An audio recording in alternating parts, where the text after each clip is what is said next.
নমস্কার, আমি প্রদীপ কুমার দে। অসুর বিবাহের কিছুটা অংশ আমি পাঠ করছি। ঠাকুর শান্ত করে, এও এক বিধান। স্ত্রী গত হলে এবং উক্ত স্বামীর দ্বিতীয় বিবাহ রাজি হলে সেক্ষেত্রে সেই বিবাহকে অসুর বিবাহ কয়, আর তার জন্য তাকে ক্ষতিপূরণ দিতে হয়। সেই ক্ষতিপূরণের জন্য নতুন হবু স্ত্রীর মূল্যায়ন বাবদ পণপ্রথার অর্থমূল্য বরপাত্রীকেই বিবাহের কন্যার পিতাকে প্রদান করতে নিয়ম, এটা বিধান প্রচলিত। এটাই নীতিগত বিধান হয়ে থাকে। আর এখানে এই মূল্যই বিবাহের পণদান হিসেবে পরিগণিত হয়।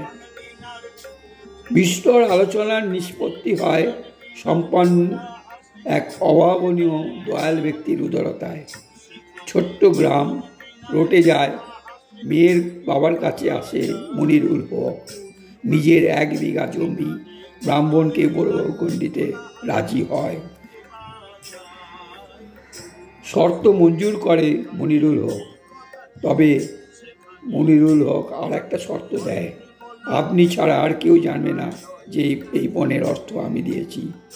আপনি সবাইকে জানাবেন এই টাকা নাথ ধর্ম স্বয়ং নিজেই দিয়েছে। ধন্যবাদ।